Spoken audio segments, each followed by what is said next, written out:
antes que me esqueça, tá? Não se preocupem. Vais gravar? Vou. Isso é bom. Okay. Vais dizer asneiras? Não. Mas depois não vais pôr no YouTube, não é? Não, vou passar lá. Quer dizer, vou, mas segredo.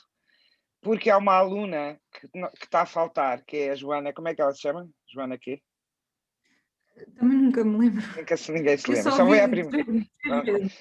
Mas, portanto, ficamos com o link, mas ninguém vai ver a não ser que tenha o link. Está bem. Estás a perceber? Pronto, mas o que é que eu ia dizer? Não vou dizer, quer dizer, as neiras científicas posso dizer algumas, as neiras vou tentar não dizer as neiras. Não, exato. Mas olha, António, reparaste que só tens 2 horas, não é 3, tá? Porque a última hora é para mim. Eu pensei que eram 3, pois.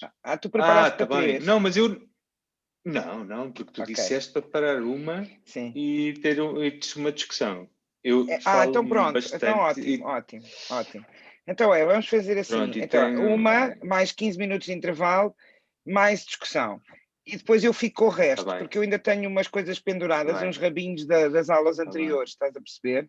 Olha, os alunos vão começar a entrar. O que eu pedi às duas Martas é que também interrompam e se eu tiver a ser chá... Vai entrar uma terceira perguntas Marta. Que apetecer. Vai entrar uma terceira Marta. Ok, vou-vos chamar, são todas Martas. Deixa-me só... Eu vou buscar um copo de água, está bem? No instante. Tá, vai. Olá, Marta, tudo bem? Olá, professora, tudo bem? Isso vai ser divertido. Então, não foi à praia? Não, hoje não. Agora estou em Lisboa, mas não sei que eu vou sexta-feira. É às sextas-feiras que vai à praia. Tá bem. Eu já fui à praia, Marta, hoje. Sim, onde é que tu estás a morar agora? Já te mudaste? Na Figueira da Foz.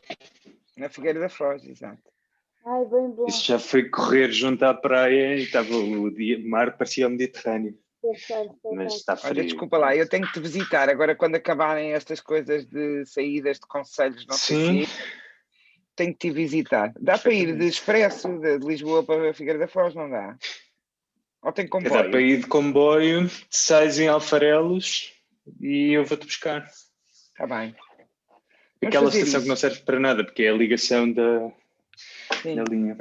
Vamos fazer isso. Mas quantos alunos são? Olá. 8, pouquíssimos. 9. É mais uma Marta, tá? Exato, nós somos só Marta.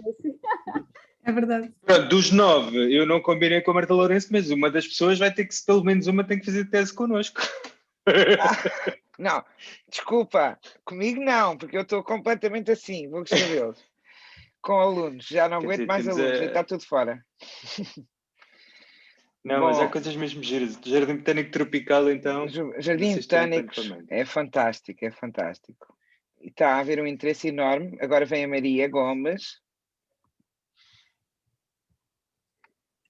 O Fernando Correia de Oliveira, tu deves conhecer, António, porque ele ia muito aos seminários do museu. Não estás a conhecê-lo? Não te lembras dele? Sim, é figura, talvez. Mas não o conheço. Olá, Fernando. É a figura pública deste mestrado. Muito bem. Fui apanhado a comer e fui apanhado. Podes comer à vontade. Olha, uma coisa, António, eu vou fumar, as pessoas podem estar à vontade, desde que esteja sempre a ver a cara das pessoas, tá? É a única condição que eu pus. Podem pedir tudo. Eu acho que colaborei com o António Gouveia numa coisa que foi o primeiro roteiro científico do Pavilhão do Conhecimento, em que pedi colaboração a várias pessoas, vários especialistas, e na botânica, portanto, quando foi do Jacarandá, acho que foi consigo que eu falei. É possível. Do Pavilhão do Conhecimento. Lembra-se de uma coisinha assim muito fina? Foi, aliás, o único roteiro científico que até hoje existiu em Lisboa. Já vai em 5 volumes, eu só fiz o primeiro. Eu sei quais são, eu costumo distribuir isso até a estrangeiros que vêm. Gosto imenso disso. Eu gosto imenso. Já sei também quais são. Sim. Está muito bem feito. Temáticas. Fiz os textos todos do primeiro, em que tem a Meridiana, a Relógio de Sol, depois tem os Jacarandás, a Luz de Lisboa. Que giro, Fernando. Olha, não sabia que tinha sido o Fernando a participar nisso. Que giro. No primeiro, sim. Agora devemos fazer um outro, porque agora há muito mais coisas, porque entretanto descobriram-se mais coisas, não é? O meu trabalho de ciência e cidade foi um roteiro melhorado e atualizado à semelhança e na filosofia daquele do pavilhão do conhecimento. Pois. Olha, eu tive uma vez uma aluna, no tempo em que as teses ainda eram teses, não é? Mas, agora já não, isto agora é uma brincadeira, não é vocês? Não dá trabalho nenhum. Mas no tempo em que houve uma aluna minha, deste mestrado, sim, que fez uma coisa giríssima que foi identificar na toponímia de Lisboa todas as pessoas que tinham a ver com a Politécnica, com a Escola Politécnica. Portanto, as ruas todas, as praças, com o laboratório químico, até os fornecedores. Ela devia ter publicado isso, por acaso. Todos os fornecedores, tipo, que vendiam papel para a Escola Politécnica, que vendiam não sei o quê. Foi um trabalho imenso, porque ela foi às contas todas do arquivo, estás a ver, António? Incrível. E identificou tudo o que era os professores, a lista de professores a gente já tinha, mas ela foi aos fornecedores, cruzou fornecedores, ou seja, fez um roteiro da Escola Politécnica na cidade, uma coisa muito gira, incluindo as campas nos cemitérios onde eles estavam todos enterrados. E ainda não sabia da capa dentro do museu, não é? Não, exato, foi antes do túmulo do museu. O túmulo do museu. Olá, Do museu Virgínia. nós descobrimos. É isso. Atrás do tapume. Virgínia, olá, está boa? Sim. Estou só Tudo bem? contra a luz. Eu vou... Pois está contra a luz, mas não faz mal, a gente vê os contornos. Tem que pôr um candeeiro à frente, está a ver? Já tem uma parede. Pronto, já está ótimo. Estamos só a fazer tempo para começar a aula. A aula tem duas partes. Uma parte com o professor António Gouveia, que vai ser moderado, dinamizado pela Marta Passadeiras, como sabem, que hoje está na Berlinda. Mas é fácil, porque não podia ser um convidado mais simpático. E depois temos a segunda parte, que é onde eu vou pegar nas vossas descrições. Lembram-se? Tudo aquilo que está pendurado. Os vossos objetos, as descrições, vamos olhar outra vez para a ficha de inventário e ver como é que vamos preencher aquilo. E isso fazemos na segunda parte, tá? Mas depois do professor António ir à vida dele. Tá? Combinado? Combinado. O Pedro Raimundo disse-me que não podia vir, que tinha um compromisso. E, portanto, quem é que falta? Falta... Uma Marta. Carolina. E a Carolina. Não, as Martas já cá estão todas, acho eu. A Francisca Não e a Carolina. Sim. Falta o Francisco e a Carolina, está bem. Mandem lá a mensagem. Ainda não são 4. São 4 e 1 agora. Sim, eu estou à espera. Deixem lá mais um bocadinho. Mais um bocadinho. Também não é preciso exagerar. Eu vou buscar água também. Quantos cursos é que vocês têm? Olha, eles que vão falando, apresentem-se ao professor. Sim, eu faço já um... Olha, mas eu levo isto, portanto estou a ouvir tudo, tá? Não me digam... É agora. Não, antes de mais quero também pedir desculpa à Marta, porque eu acabei por não lhe mandar muitas coisas e falei só ligeiramente. De qualquer maneira, fazendo assim só uma descrição bastante geral, Marta, tu vais fazer vais-me apresentar, ou não é? Sim, se quiser. Sim. Não, senão eu posso fazê-lo eu também. Esqueci de ser uma coisa tão formal. Só para... Deixa a Marta apresentar. É pronto, ok. É isso que eu ia dizer. Não, se a Marta teve a fazer o trabalho, claro que sim. É isso, até é bom, tipo, ver os elogios e os louvores todos. Né? Eu ia dizer, se calhar é melhor para a minha não ter o perguntar. É isso. Não, mas pronto, isto para dizer que estão completamente à vontade ao longo Não é para a aula, nota, Marta. para me interromper. É para aprender o que é o trabalho de moderação. Moderação. Para passar por essa experiência, no fundo, não é? Sim. Ok. Vá. Ok, posso começar já ou esperamos para espera lá, que nós esperamos mais um bocadinho. Porque vem já a Carolina. Então eu posso apresentar a turma, nós somos um grupo... Isso, explica a turma isso, vá. Sim, somos um grupo assim bastante variado em idades e áreas. Eu pessoalmente tirei uma licenciatura em teatro, cenografia e figurinos. Acho que por isso é que eu conhecia do consulteiro. Eu também. Ok. O quê? Conhecem-se? Eu ouvi o nome e pensei, mas eu conheço, eu já ouvi este nome. Porque eu colaboro com uma companhia de teatro, muitas vezes, que é o teatro consulteiro.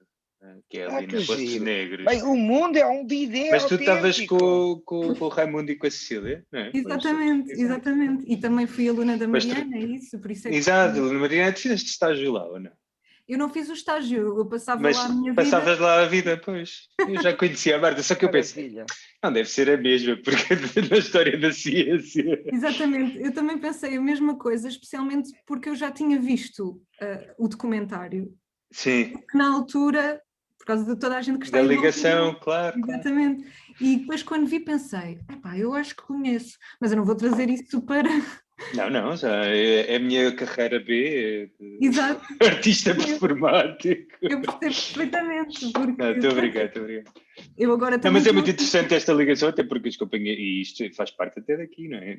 Os artistas também cada vez mais começam a olhar para a ciência e introduzir a ciência nos seus espetáculos e por isso, de repente, ter uma leitura de alguém que trabalha mais em questões científicas acaba por trazer temas e preocupações e inquietações para as peças. De qualquer maneira, não é só isso, mas isso é algo que é interessante, esse cruzamento, e nós chegámos a fazer algumas ciclos de palestra exatamente em que trazíamos cientistas para o teatro a falar sobre determinados temas que interessavam, sei lá, alterações climáticas, doenças, o que seja, que no fundo nos afetam também enquanto sociedade e que são o tema depois do teatro e isso corre muito bem, porque essa miscigenação, esse cruzamento de temas e de informação e de pessoas com visões diferentes e que também nos ajudam, por exemplo, a falar quando pensamos nessas questões da divulgação e do conhecimento científico, eu acho que é importantíssimo termos essa experiência. Pronto. E pelo visto eu e a Marta cruzamos ali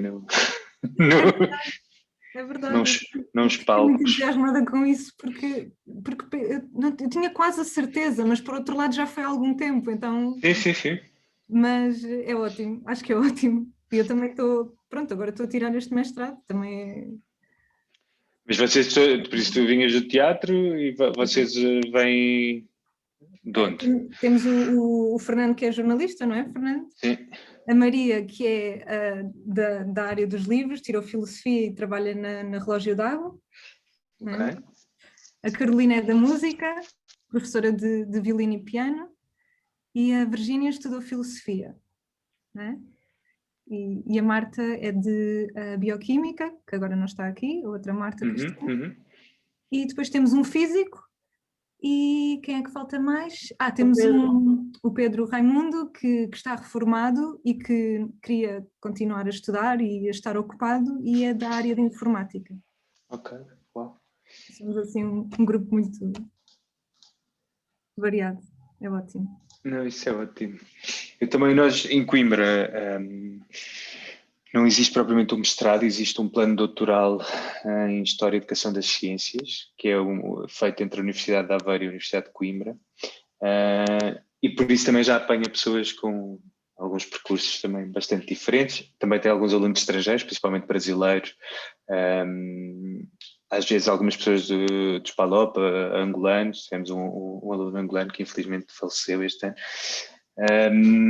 mas que vem, sim, ou de muita gente física, que é uma tradição também, nesta ligação à história da ciência,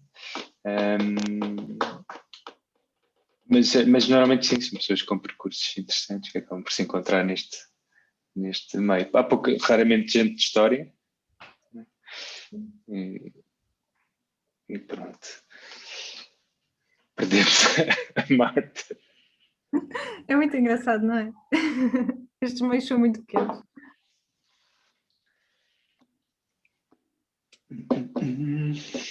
Bom, vou começar assim a partilhar aqui os... Eu acho que entretanto devíamos começar, já passaram 7 minutos, não sei se o Francisco vem. Já estão a ver? Sim. Boa.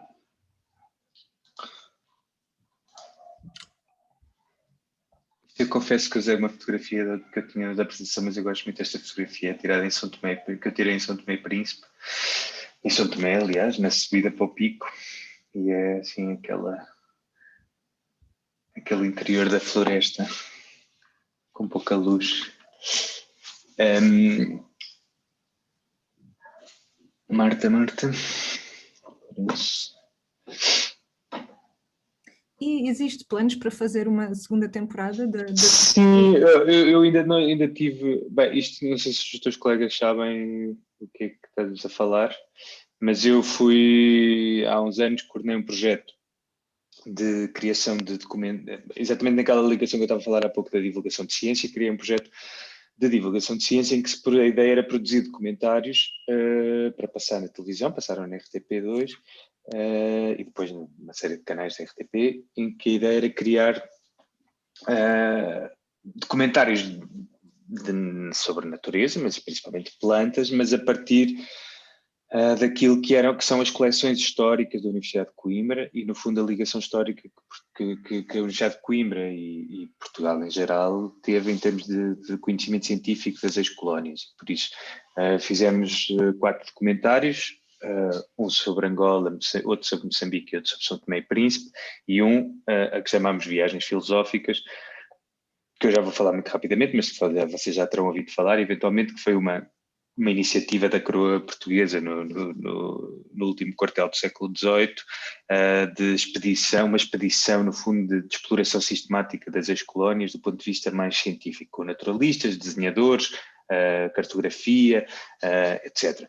Pronto, e por isso, no fundo, a ideia destes documentários era não só falar das plantas e da ecologia e da diversidade biológica, das ameaças a essa diversidade, mas também daquilo que é a ligação das pessoas com as plantas e um bocadinho tentando, de alguma maneira, um bocadinho criticamente, olhar também para a ciência e principalmente para a botânica enquanto empreendimento colonial também e de dominação do território, porque estas questões ligadas às plantas e à agricultura e zonas tropicais têm sempre essa dimensão e muitas das plantas estiveram associadas a regimes aquelas cash crops, não é? Regimes de exploração de mão de obra, inclusivamente através de escravatura, de trabalho forçado, etc.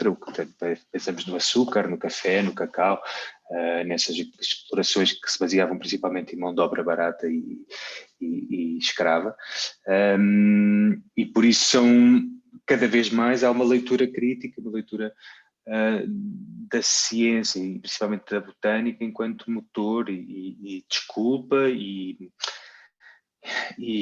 contextualizador para uma série de práticas nos territórios que foram ocupados, principalmente no final do século XIX, pelas potências europeias. Mas eu já vou falar um bocadinho também sobre isso. Se calhar vou apresentando o professor estamos a ouvir. Deixa eu perguntar, Marta, esses documentários estavam a falar, os que enviaste no trilho? Sim, eu enviei um e-mail com um link. Receberam? Acho que enviei para todos. Pronto. Só vi o primeiro ainda. Ok, está nesse link. É para saber se é mesmo. Boa, sim. Pronto, e o que agora estava a perguntar nós fizemos estes documentários, já foi há uma série de anos. Entretanto, ainda fiz um projeto com o ICA, com o Instituto de Cinema, para fazer só a pesquisa e desenvolvimento de mais uma série, 4, e por isso fizemos essa parte já de levantamento para o que seria um documentário sobre Cabo Verde, Guiné, Timor e Macau, e só que pronto, ainda depois não houve financiamento ainda para... De qualquer maneira também isso esteve um bocado parado, eu também tive algumas funções um bocadinho mais exigentes em termos de gestão e de tempo que não estou conseguindo, pronto. Mas é uma ideia retomar. Agora, claro que os tempos também mudaram, a maneira como as coisas estão a ser olhadas e discutidas e muito bem, também nos obrigam a outra reflexão e a outra, a deixar outros espaços que outras pessoas falem e isso mas é muito importante, é muito interessante. O que foi bom nesse projeto também foi de facto as ligações que fizemos foi sempre feito quando estivemos em Angola, em Moçambique e São Tomé, com as pessoas que trabalham nas universidades lá, com pessoas que trabalham no terreno, e no fundo eu acho que é um objetivo que vocês devem passar eventualmente por todas as vossas cadeiras e discussões, etc., que é esta ideia também das coleções... Desculpa interromper. Dizes. Desculpa, era o reitor, tá? E portanto eu tive que atender. Claro, então, então. é a única pessoa que tem que atender. Agora, e o Papa? Mas o Papa não interessa nada. Mas o que é que eu ia dizer? Esqueci-me de dizer que vão entrar outros convidados, tá? Sem ser alunos. Esta aula é uma aula aberta, ok, António? Mas não sabia. Não, mas eu não disse nada, tá? Não, houve pessoas que me pediram para assistir e vão assistir, tá? Vão entrar. Então vá, podes continuar. Pronto, não, eu estava já não sei o que é que eu estava... estava a dizer, esta ideia dos documentários, mas de tudo o que são estes produtos, tudo o que é estes projetos, como o Perisco, que a professora Marta já está a falar, etc. No fundo, que é tornar visíveis, dar acesso a coleções, principalmente a coleções que neste momento não nos dizem respeito a nós enquanto país, a não ser enquanto património histórico, mas que têm informações sobre países que têm que conhecer a sua diversidade biológica, o que seja, património histórico, património imaterial, que está fechado aqui nas nossas gavetas, nos nossos armários, que foram acumuladas durante anos de diferentes regimes políticos e de ocupação, e por isso é absolutamente nosso dever ético e científico tornar essas coleções visíveis e disponibilizá-las. E isso já é outra discussão, não vamos entrar aqui na questão da repatriação, etc., mas pelo menos os dados associados a esse material. Marta. Sim, então vou só fazer uma apresentação muito breve, não é? Sim. O professor António Gouveia é diretor do Jardim Botânico da Universidade de Coimbra. Já não sou. Já não é. Desculpem, tenho estado já fui diretor de outras coisas, entretanto, já não sou. Sim, do Parque de Serralves, não é? Exato. Pronto, mas ainda é investigador da Cátedra Unesco em Biodiversidade e Muito bem. E também é investigador integrado no Centro de Ecologia Funcional do Departamento de Ciências da Vida, da Faculdade de Ciências e Tecnologia da Universidade de Coimbra, onde é coordenador da linha de investigação de História e Comunicação de Ciência, não é? Concluiu o doutoramento em Biologia, com especialidade em Ecologia, também já falámos, e desenvolveu um trabalho em ecologia do sobreiro, não é? Sobre o sobreiro e a gestão do ecossistema de montado. Leciona como convidado do mestrado de Engenharia do Ambiente, no doutoramento em História das Ciências e Museologia, e como doutorando e depois como investigador de pós-doutoramento já integrou vários projetos de investigação nacionais e europeus ligados à diversidade, à fisiologia e ecologia das plantas e à história da ciência. E participa na elaboração de conteúdos em exposições no Museu da Ciência da Universidade de Coimbra também e várias atividades de comunicação em ciência em escolas e no Jardim Botânico, não é? De Coimbra. Pronto, é isto que eu tenho. Não sei se quer acrescentar mais alguma coisa. Não, já chega. Eu quero. Fez uma das exposições mais incríveis que eu já vi de cruzamento entre história, memória, património e jardins. Sobre a coleção de fotografias. Sim. Também incrível essa exposição, e até se tivermos um tempinho, António, podias-nos contar. Tenho aí também os slides assim. Está bem, então ótimo. Eu tenho montes de slides que depois chegaram, se for preciso, para perguntas e isso. Está bem. Tá bem.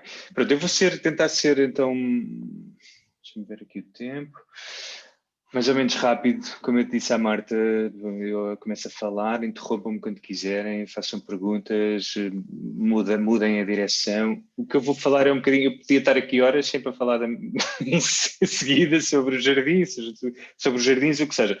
Eu queria só contextualizar, então, no primeiro momento vou falar só um bocadinho de jardins botânicos, a partir do Jardim Botânico da Universidade de Coimbra, que é o que eu conheço melhor, por questões profissionais e por proximidade e amor ao espaço e às plantas.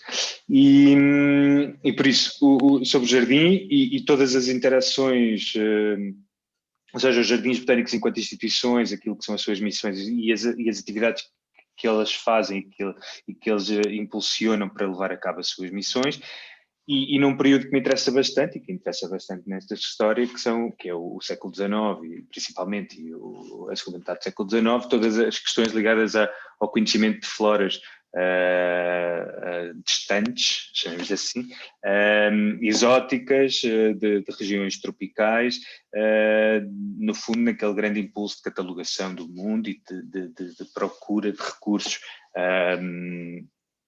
no caso biológicos, plantas que pudessem ter interesses económicos, e naquilo que interessava conhecer as plantas nos territórios, não só para a sua valorização económica, digamos, mas também enquanto arma de conhecimento e dominação colonial. Não é? As plantas, no fundo, definem os territórios, definem também aquilo que são as práticas que as pessoas têm e podem ter naqueles espaços, aquilo que pode ser o potencial de transformação dessas áreas, e por isso, às vezes olhamos e são só umas plantas que fazem um chá, mas são motores de transformação de território a uma escala que muitas vezes nós não compreendemos. Por isso, isso é um bocadinho a ideia. E depois, muito recentemente, através de um projeto que vai começar, eu creio que vai ser lançado em maio, 5 de maio, um projeto do Instituto Alemão, do Goethe Institut, aí em Lisboa, que está este ano a lançar, em conjunto com o Instituto Goethe de Hamburgo, uma discussão e um ciclo que se chama Remapping e que tem a ver, no fundo, com uma espécie de olhar para espaços com ligações coloniais, um olhar pós-colonial para espaços com ligações coloniais nos dois países, quer Portugal, quer a Alemanha, que foram dois países que tiveram bastantes zonas, países, territórios dominados em ocupação colonial em África. E por isso, a mim pediram para escrever um pequeno texto sobre o Jardim Botânico Tropical, que neste momento está sob a tutela da Universidade de Lisboa, dos museus, está nos museus da Universidade de Lisboa, Marta. Está contigo, sim, mas porque aquilo mais ou menos, porque formalmente o Instituto ainda não foi extinto. O Instituto de Investigação Científica Tropical. Portanto, na realidade existe o MUNAC e existe o Instituto de Investigação Científica Tropical que não foi extinto. O que foi extinto é uma coisa chamada Instituto de Investigação Científica Tropical, IP. Instituto IP, ok. Porque eu chamei-lhe de extinção por integração, no fundo. Mas... Pronto, sim, está certo. Mas ainda existe a unidade Instituto de Investigação Científica. E o jardim está lá pendurado agora. Eu sou diretora dos dois, estás a perceber? Sim, não, isso eu sabia, só não sabia. Bom, isto para dizer que é mais um património incrível que a Universidade tem, com uma história super complexa e que atravessou o século XX todo uma história de sofrimento, história de sofrimento, começa logo com os távoras e não sei o quê, não é? Sim, para além da história que já vem antes, mas desde a sua implantação e depois mas já lá vamos. Pronto, isto para dizer que vou falar um bocadinho sobre o Jardim Botânico Tropical, porque eu acho que também nos traz uma maneira, em termos de proximidade, mas também daquilo que convoca naqueles 7 hectares a complexidade de questões que aquilo levanta agora e levanta hoje, enquanto espaço, enquanto até desde o seu nome às suas missões, e a Marta está muito mais ciente disso do que a Marta Lourenço, do que eu, e é uma discussão porque é de quem tem que gerir e transformar aquele espaço e o tornar contextualizável e atual e ativá-lo, que é sempre que é importante que essas instituições estão cheias de potencial, mas podem também morrer. Bom, por isso, vamos lá começar.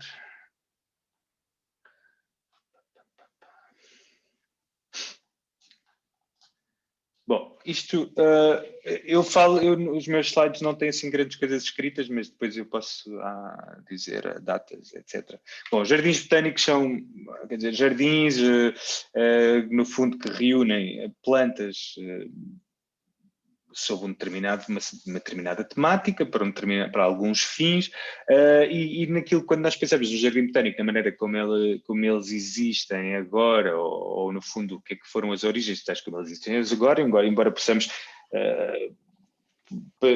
falar em jardins botânicos ou em hortos medicinais, ou o que seja, andando um bocadinho mais para trás, até nos egípcios, nos gregos, etc., ou seja, pequenas ou espaços relativamente mais incipientes, ou não desta maneira científica, porque é uma palavra também importante para associar estas questões daquilo que chamamos de Jardim Botânico enquanto instituição hoje, era esta ideia no fundo, de congregar no mesmo espaço um conjunto de plantas, não só para as conhecer, para as saber cultivar, para as ensinar ou ensinar sobre elas, e explorar as suas potencialidades e também sempre, porque é uma coisa que é completamente inerente àquilo que é o espírito humano, plantas que de alguma maneira eram curiosas, exóticas, raras, com características ecológicas ou morfológicas especiais, e no fundo esta ideia de colecionismo, não é? de juntar.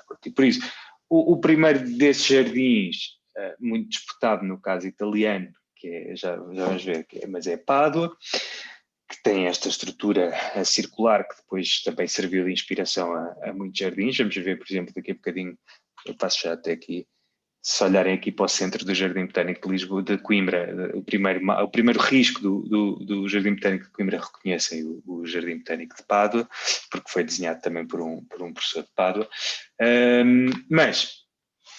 Ou seja, a Itália, começaram a surgir estes chamados, como vocês veem aqui o nome, o Horto dos Simples, não é? O Horto dei Simplici de Pádua. Os simples enquanto, ou seja, os princípios que se extraíam de determinadas plantas para utilização medicinal, enquanto farmacêutica, e isso foi a primeira missão destes jardins botânicos. Eram hortos medicinais, onde se reuniam as plantas que eram utilizadas nos tratamentos médicos, basicamente. Claro, havia outros produtos de base animal ou mineral, mas as plantas, como sempre, e ainda hoje, mais de 80% dos princípios ativos utilizados em medicamentos têm, ou foram conhecidos, ou são extraídos de plantas, e por isso isto começou por ser aquilo, no fundo, a primeira função dos jardins botânicos. Isto, por isso estamos a falar em 1545, eu pus aqui Pisa 1544 porque supostamente o jardim botânico de Pisa é um ano mais recente, só que o que aconteceu, Pádua manteve-se até hoje sempre no mesmo espaço, foi construído naquele espaço e manteve-se, e o de Pisa mudou de sítio e daí ter perdido o lugar no ranking. Mas Pisa, Florença, Valência em Espanha, Leipzig, Leiden na Alemanha, na Holanda, que ainda continua a ser um espaço de ciência, de coleções científicas importantíssimo no mundo, Montpellier, e por aí fora, ou seja, de repente, a partir de Itália e associadas às famílias ricas e que dominavam aquelas cidades, aquela cidade-estado, começaram a surgir no resto da Europa, e em Portugal demorou bastante a chegar cá. Por isso, o primeiro jardim botânico que vocês veem aqui no fundo, conhecido oficialmente, é o Real Jardim Botânico na Ajuda, junto ao Palácio da Ajuda, que era um jardim real para a educação dos príncipes, por isso não era um espaço propriamente, inicialmente logo público, mas também era aberto e estava num complexo com outras valências, incluindo museus, uma casa do risco, ou seja, onde se desenhava e se aprendia essa arte de desenhar para cartografia, para plantas, etc., para ilustração botânica, inclusive científica. Mas muito recentemente tem o professor Cabral, José Pedro Cabral, do Porto, tem estado a publicar alguns artigos sobre o que seria este Horto de Chabregas, que teria sido fundado em 1610 enquanto um jardim privado do médico alemão Gabriel Griesley, que veio viver para cá nessa altura, e que teve mais tarde uma espécie de patronato do rei Dom João IV, que no fundo refere que lhe cede esse terreno em Chabregas para ele poder continuar a cultivar as suas plantas, e ele fala nisso neste livro que ele publica, chamado Desenganos de Medicina, em que ele descreve mais de uma centena de plantas portuguesas, plantas ou da flora nativa ou que crescem em Portugal, que tinham aplicações medicinais, e por isso ainda há alguma coisa a explorar sobre esta ideia deste horto de Chabregas, que era também um horto médico, fundamentalmente, e por isso muito na tradição dos outros, e faz sentido que a decalagem entre os jardins botânicos europeus e Portugal, numa altura em que Portugal era um país absolutamente cosmopolita e tinha acesso a uma série de informações, não acontecesse. Também podíamos colocar aqui os próprios jardins do Garcia de Horta, naquilo que é em Goa, ou seja, ainda há, isso por exemplo é alguma das coisas que há a fazer, que é uma sistematização e levantamento de algumas dessas estruturas nos territórios ultramarinos. Bom, Por isso, temos esta lista, estamos aqui a falar já de 200 anos, 200 e tal anos de diferença entre o primeiro jardim e o botânico e o primeiro jardim botânico em Portugal, e por isso nesse período o mundo também muda muitíssimo, aquilo que foi o conhecimento e a exploração do mundo cresceu, quer dizer, apareceu, criou-se um novo mundo, uma outra ideia do que era a dimensão do planeta e a diversidade de floras que existiam, e por isso, e de floras e daquilo que podia ser a importância dessas plantas, e por isso começa a surgir nos jardins botânicos. Okay? Isto aqui é a primeira planta, ou o que seria ela não está datada nem completamente descrita, mas isto é o Jardim Botânico da Ajuda e seria a planta original do jardim. Esta fotografia é um bocado feia, mas foi o que consegui encontrar e no fundo mantém-se um bocadinho a estrutura que ainda existe hoje. Bom, mas como eu dizia, este é o primeiro jardim associado diretamente à Casa Real, mas naquilo que era a universidade, a única universidade do país, que é a Universidade de Coimbra, um estabelecimento como este não existia e era fundamental para aquilo que era o ensino universitário, que ainda por cima, neste grande impulso reformador que aconteceu no período iluminista, mandado, embora claro, uma coisa que demorou bastantes anos, pelo Marquês de Pombal, a Universidade de Coimbra sofreu uma reforma que no fundo a tirou ainda de um certo, uma certa estagnação e ligação bastante forte ainda à Igreja, etc., em termos de ensino, para um ensino mais experimental, e daí ter sido fundamental com essa reforma criar uma série de instituições anexas que incluiu um gabinete de História Natural, que depois se desenvolveu para museu e no caso hoje chama-se Museu da Ciência, que tinha uma secção zoológica, uma secção botânica, uma secção geológica, um teatro anatómico, etc., um observatório astronómico, um laboratório químico, que existe ainda hoje, e um jardim botânico.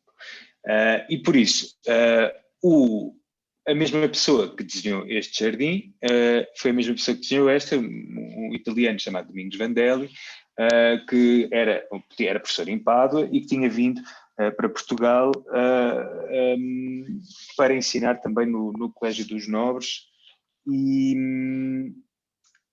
que acabou depois por ir e no fundo implementar esta reforma da universidade e criar também e trabalhar naquilo que foi a primeira faculdade, chamada Faculdade de Filosofia Natural, Faculdade de Filosofia, onde se ensinava a filosofia natural, ou seja, as ciências naturais, e que no fundo criou uma primeira geração de pessoas com formação mais específica ligada ao conhecimento do meio natural, que também não existia enquanto formação prática, ou seja, normalmente as pessoas aprendiam ou um bocadinho mais de botânica, a zoologia também não se falava assim nesse sentido, ligado ao ensino médico e ao ensino farmacêutico, e por isso não era uma disciplina que existisse em si.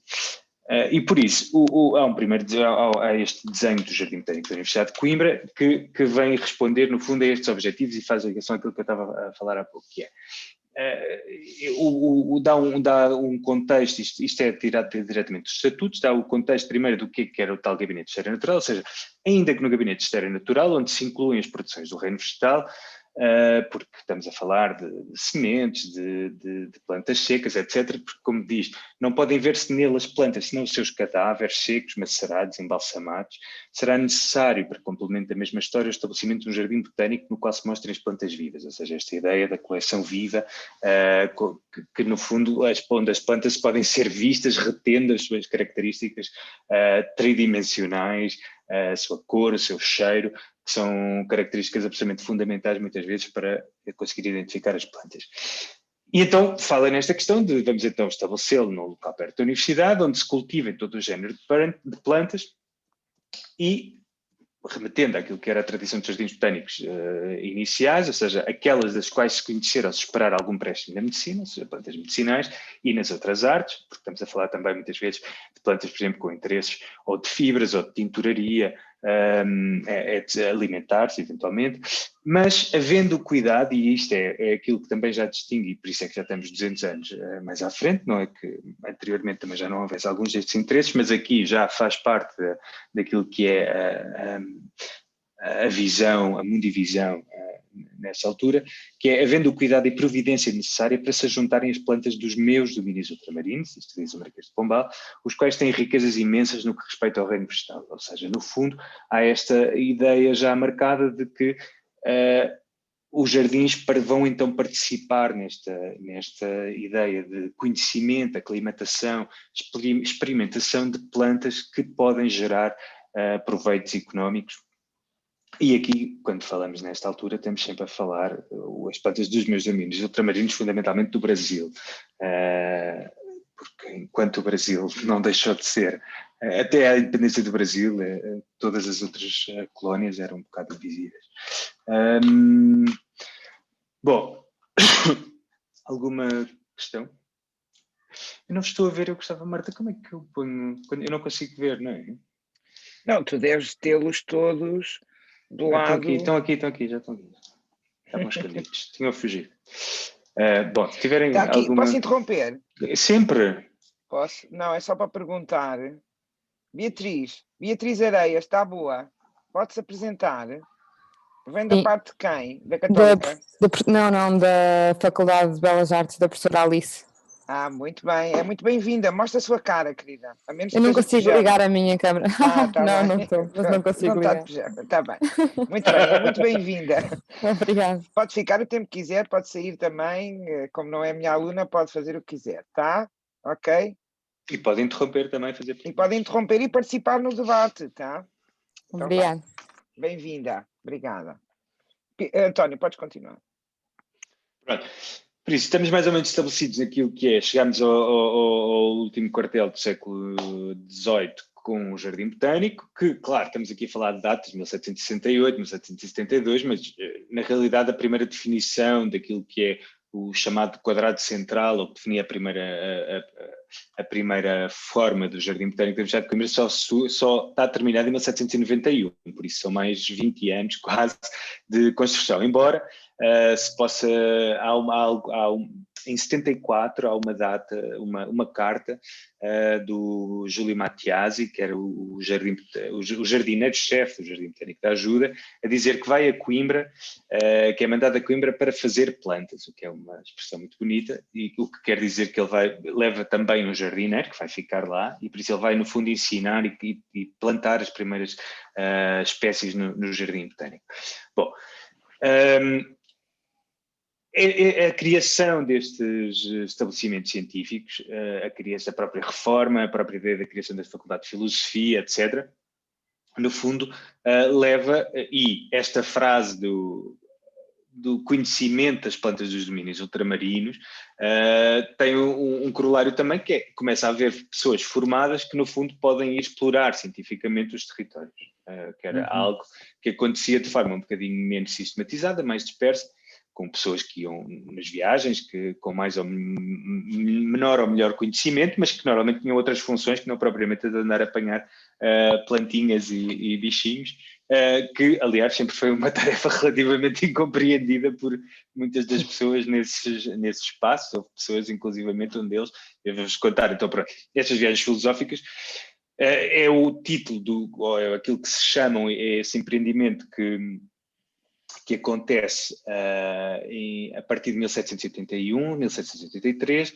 mas que se foi preparando a partir de 1772, em que com os primeiros filósofos naturais, ou seja, os primeiros naturalistas que saem formados da universidade, todos na altura portugueses de origem brasileira, é preciso notar, este Alexandre Ruiz Ferreira, Manuel Galvão da Silva, Joaquim José da Silva, João da Silva Feijó, que depois de formados da Universidade de Coimbra vão para o tal complexo que eu vos falava há pouco, do Real Museu Jardim Botânico da Ajuda, para seguir a sua formação, onde continuam a aprender quer as questões que eu falava há pouco, por exemplo, da ilustração, mas da recolha de plantas, da taxonomia, e que vão aperfeiçoando esse conhecimento para integrar estas missões que deveriam durar alguns anos, com uma equipa relativamente não muito grande, mas constituída pelos naturalistas e alguns desenhadores associados, para que pudessem desenhar e captar a informação ao longo das missões, dessas expedições, e por isso estas viagens filosóficas começaram então a partir de 1783, algumas umas mais curtas, outras mais longas. A mais longa de todas foi a que tem mais impacto no fundo e que produziu mais material, foi a de Alexandre Ruiz Ferreira, que eventualmente já terão ouvido falar, que no Brasil é muitíssimo estudado e muitíssimo importante enquanto produtor de conhecimento sobre o Brasil, logo no início do século XVIII, no final do século XVIII. Manuel Galvão da Silva, que foi para Moçambique e Goa, a primeira paragem até foi em Goa, onde ele produziu um pequeno volume também sobre a flora de Goa. Joaquim José da Silva esteve em Angola, mas também passou pelo Brasil, e João da Silva Feijó esteve em Cabo Verde. Como eu dizia, estas missões tiveram sucessos e investimentos relativamente diferentes. Por exemplo, a de Moçambique foi bastante, não correu assim tão bem, um bocadinho mais desastrosa, muito a ver, por exemplo, com questões até políticas das próprias colónias, quando recebiam estas pessoas que não sabiam bem o que é que eles iam para lá fazer. Por exemplo, o Manuel Galvão da Silva, o administrador, achava que precisava era de um secretário, não precisava de um homem que não só não lhe obedecia, como ia andava a apanhar plantas, e por isso ele foi preso, inclusivamente, por desrespeito. O Joaquim José da Silva perdeu logo muito cedo um dos desenhadores, que morreu com doenças tropicais.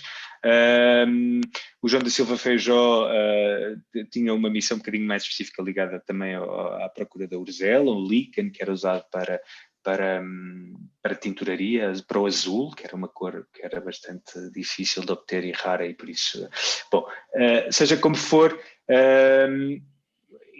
foi importante enquanto momento de o olhar que isto implicava e a sistematização e a organização que isto implicava para fazer, e que muito daquilo que foi também o impacto que depois não teve a ver com a questão das invasões francesas. Eu chamo-lhe aqui saque, mas com a perda de grande parte das coleções que foram recolhidas durante estas expedições, logo passado poucos anos, por João Ferreira de Saint-Hilaire, que acabou por as recolher e levá-las para Paris, porque, como falávamos há pouco, apesar de tudo, estas expedições eram bastante pioneiras no conhecimento de regiões do mundo a quais os outros países não tinham acesso, ou não tinham acesso tão facilitado, no caso o Brasil, não é? E que eram bastante cobiçados, e por isso o conhecimento sobre estes territórios interessava às outras potências, no caso a França, e com essa ocupação total napoleónica, levaram também essa informação. Ao mesmo tempo foi, por exemplo, uma outra, que não fazendo parte das missões, foi a primeira flora, ou as primeiras plantas cientificamente colhidas com esse intuito, na Cochinchina, que é hoje o Vietnã, parte do Vietnã, pelo padre João de Loureiro, e que foram também, foi uma publicação feita até ele era um jesuíta, foi feito no âmbito depois da Academia das Ciências, mas as plantas foram também levadas para Paris, esse herbário. Por isso, isto no fundo para dizer que houve esse movimento de conhecimento e de acumulação, que depois sofreu aqui este revés, que também causou alguns traumas históricos, não é? Que depois se foram repetindo, inclusive mais tarde, com o Velvich, etc. Ou seja, quando há estas iniciativas, depois acabava sempre por acontecer alguma coisa que retirava este andamento. Mas isto para dizer que quer esta questão, quer depois a seguir toda a turbulência interna em termos de guerras civis, etc., em Portugal, levou a que houvesse uma paragem, não digo uma paragem, mas um abrandamento enorme naquilo que foi o avanço, o conhecimento da botânica, porque a figura que nós temos até depois quase já depois da primeira metade do século XIX é o Avelar Brutero, que era um botânico, mas que se formou em medicina e que depois se aproximou da botânica em Paris e que veio diretamente para Portugal para ser diretor do Jardim Botânico da Universidade de Coimbra e que a partir daí teve como primeira tarefa produzir aquilo que seria a primeira flora do território nacional. As floras são, no fundo, catálogos de plantas que inventariam aquilo que é a diversidade das plantas de um determinado território, quer sejam plantas fundamentalmente plantas que são espontâneas, que nascem naturalmente nestes territórios, algumas delas endémicas, ou seja, com uma distribuição muito restrita, que se resume, por exemplo, que se resume a zonas bastante definidas do território, ou que podem ser endemismos, por exemplo, só entre Portugal e Espanha, ibéricos, ou Portugal e Marrocos, ou o que seja, e por isso importantes em termos de conservação e de conhecimento, e por isso o Avelar Brutero é nomeado, então, diretor do Jardim da Universidade de Coimbra e é incumbido de fazer esta flora. E consegue produzi-la em 1804, já tinha aqui a data, mas não, 1804, e também houve, isso também é engraçado fazer essa ligação, porque embora tivemos aqui a falar de viagens filosóficas que começaram a surgir em 1783 para ir conhecer o Brasil e Angola e Moçambique e Cabo Verde, mas Portugal ainda não tinha, ainda era muito desconhecido. A Serra da Estrela ou atrás dos montes era tão desconhecido como o Pico de São Tomé ou a Serra de Sintra. Ou a Serra de Sintra até, exatamente. Até e por isso... eles, quando foram a primeira vez à Serra da Estrela, foram todos encasacados, não é? Naquela expedição. E quando chegaram ao final, era imenso calor. Sim.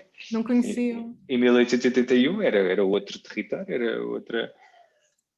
Posso só interromper um bocadinho, António? Claro. Para chamar a atenção, porque depois tu podes falar nisto mais à frente, mas tem muito a ver com o que eles estudam, que é a relação entre um livro e uma coleção. Neste caso, a relação entre uma flora e um herbário, não é? Ou um ou mais herbários, isto é, um conjunto de exemplares que foram recolhidos, são descritos, não é? Porque para fazer este inventário é preciso desde logo descrever, caracterizar o habitat, onde é que estava, onde é que não estava, etc. Portanto, no contexto do território, como dizia o professor António, e portanto, depois dessa coleção, resulta uma publicação, não é? Uhum. Portanto, a relação entre a coleção e a publicação é muito importante. Na realidade, são ambas partes. Um historiador que quer olhar para as floras, como é que elas foram feitas, examinar questões que foram levantadas, deve olhar para os manuscritos do Brutero, mas também para a coleção que ele compilou, que de resto parece que está perdido. O herbário de Brutero está perdido. Sim. Não está? Queres... Não, continua. Era só para chamar a esta atenção. Quer dizer, não, esta ainda tem outro ponto interessante que é, e que é referido pelas figuras que eu depois vou falar agora a seguir, que é, também foi muito feita esta flora a partir de coleções vivas, ou seja, ele trazia sementes e sementes que chegavam, eram plantadas no Jardim Botânico nas classes, ou seja, nos canteiros, onde no fundo se tentava reproduzir aquilo que era uma ligação de proximidade entre as plantas, por exemplo, porque as plantas têm sempre este problema, que eu posso ir a Trás-os-Montes, a Bragança, em maio, e vejo a planta em flor, mas depois não vejo o fruto, nem vejo as sementes que só vão acontecer em outubro. Por isso, ou volto lá, ou tenho que ter essa planta em cultivo para poder fazer o seguimento do ciclo de vida, porque as plantas têm essa particularidade. Elas são vivas, Exato. não é? São vivas. E por isso, a manutenção das plantas vivas é uma originalidade também importante e complexa dos jardins botânicos, porque no fundo os jardins botânicos têm que tentar reconstruir no mesmo espaço, que normalmente estamos a falar entre 1 hectare e alguns hectares, as características climáticas que permitem que cresçam plantas de muitos sítios diferentes. Pois. E com de muitos habitats, com muitos requisitos ecológicos e biológicos E daí as distintos. estufas, não é? E daí as estufas, por exemplo, daí os solos. Imaginem exatamente. o Uppsala, não é? Imaginem um jardim como o Uppsala, em que está quase lá em cima, não é? Com a latitude, faz frio 9 meses do ano, não é? Faz frio e é escuro. Como é que eles conseguem ter plantas tropicais, não é? Uhum. E, portanto, esse problema da aclimatização, isso, é um problema desde sempre, e os jardins botânicos têm todas estas estufas. Eu, aliás, há uma coisa engraçada, António, que acho que nunca te contei, mas quando eu visitei alguns jardins botânicos históricos, Cambridge, Leiden, Uppsala, etc., e depois me faziam a visita guiada, venha cá ver, e mais isto, e mais aquilo, e mais aquilo. E este ginkgo, não é? Sabe o que é um ginkgo? Aquela árvore, não é? Ginkgo biloba. Este ginkgo foi o primeiro plantado na Europa. Ou seja, todos os jardins que eu visitei antigos dizem que têm o primeiro ginkgo da Europa, que é completamente impossível, não é? Como é óbvio. Mas é uma planta que deve ter sido difícil de aclimatizar no norte da Europa, imagino eu. É japonesa, não é? Ou chinesa? Sim, é japonesa. É japonesa. Embora neste momento já ninguém sabe, ela não existem provavelmente populações naturais. Nativas. Elas existem por todas as ruas, em Lisboa, milhares, mas não se sabe, já não há populações, muitas delas já não há populações naturais. Isto é incrível, isso. Ou seja, muitas plantas assim. Há esta graduação da extinção. É assim, não se chama-se Extinct in the Wild, é assim que se chama. Extinct in the Wild. Já não existe silvestre, quer dizer, se eu for ao Japão já não encontro a coisa como era, mas encontro em todo o mundo. É a mesma coisa com o arroz e com os cultivares, no fundo, não é? Sim. Quer dizer, sim, no fundo a rosa, não é? Onde é que está a rosa original? Mas essa ainda está ali mais para se pensares numa silva, não é? Assim, um bocadinho mais próximas à rosa gálica, etc. Mas estas plantas, isso também tem um problema, que é, elas culturalmente depois dispersaram-se tanto que tu também não sabes se as populações que estás a ver se foram plantadas também em tempos muito remotos ou se são de agora, por isso ou são originais, nativas. Mas pronto, isto para dizer que, só para fazer a pequena ligação, esta Flora também teve esta urgência e foi publicada, esta ilustração que vocês veem aqui não foi publicada na Flora porque não houve tempo, havia uma pressa mesmo de publicar a Flora e essa pressa vinha de que era importante que fosse um português ou Portugal a publicar a sua primeira Flora e não os alemães que andavam aqui a visitar a Península Ibérica, que era o Conde de Hofmannsegg e o Link, e que tinham sido mandados pela Prússia fazer um levantamento da Península Ibérica e iam produzir a primeira Flora. Suprema vergonha.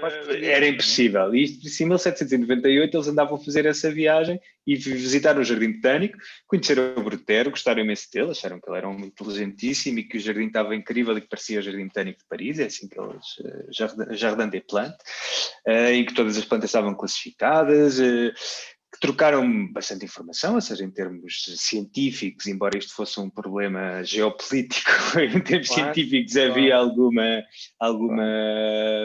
simpatia, mas o Brutero teve que publicar, de facto, sem as ilustrações, para não perder mais tempo nessa questão, e depois mais tarde criou um outro volume chamado Fitografia Lusitana, em que publica uma série de desenhos. Mas bom, isto para dizer que há sempre esta relação do conhecimento também enquanto dominação e ocupação efetiva de um território e projeto nacionalista também, não é? De ideia definindo o que é a flora que cresce em Portugal, define-se também o país. E as plantas, por isso é que há pouco eu falava nesta questão, não é? Nos endemismos ibéricos, e as plantas não seguem propriamente essas fronteiras e vão-se espalhando. Mas, bom, isto para dizer que tivemos esta figura bastante fulgurante em termos de desenvolvimento da botânica em Portugal e depois mais ou menos nada. Assim, como a Marta dizia, as coleções dele perderam-se, terão apodrecido, algumas, ele próprio está transportado, fala-se bastante também na questão da utilização das plantas no ensino, que teria feito perdê-las, mas fundamentalmente devem ter ido degradando, porque plantas secas são alvo de têm uma série de problemas em termos de infestações, de fungos, de insetos, como a Marta sabe, que agora tem não sei quantos herbários, e tem um herbário novíssimo, belíssimo. Vocês vão visitar, tá? Assim que a gente possa, a primeira coisa que vocês vão ver é aquele magnífico herbário. É que a gente não pode ainda ter aulas presenciais. Pois. Bom, isto vamos ver, só mostrar algumas imagens de jardim botânico para sairmos daqui, porque eu já estou quase a falar. Quem é que já esteve no Jardim Botânico de Coimbra? Levanta o braço. A Marta. A outra Marta não teve, a Maria Gomes. Fernando não teve. Não, nunca. A Carolina teve. Mas não. A Virgínia. Tem que ir Olá, lá. Francisco. Olá. Bem-vindo. Olha, também já esteve em Coimbra ou não? Já estive em Coimbra, mas no jardim não. Fazer outras coisas. Tá. E a Beatriz? Beatriz, já esteve em Coimbra, no jardim? Não, ainda não. Ainda não. Bom, então é sempre sítios para visitar. É isso. O jardim, isto é a porta principal, isto é o eixo, o eixo central, no fundo, que divide aquilo. Para o que vocês veem para o lado direito é o tal quadrado central, definido por este portão, que é o portão Dona Maria, porque estamos a falar nesta época, a Dona Maria foi uma grande benemérita e fez com que o jardim avançasse, de certa maneira, e mais tarde até em termos de distribuição das coleções, a partir das coleções reais, distribuiu também para a Universidade de Coimbra, quer plantas, mas também para o museu, bastante, 1806, acho eu, Marta, mais ou menos, que é no fundo um decreto para capacitar as coleções, principalmente pedagógicas. Estamos a falar que a Universidade, porque a questão aqui, o que é que isto altera também? O Jardim Botânico da Ajuda tem para aí 1 hectare, nisso, é pequenino. É minúsculo. É minúscula para ensinar os príncipes, claramente.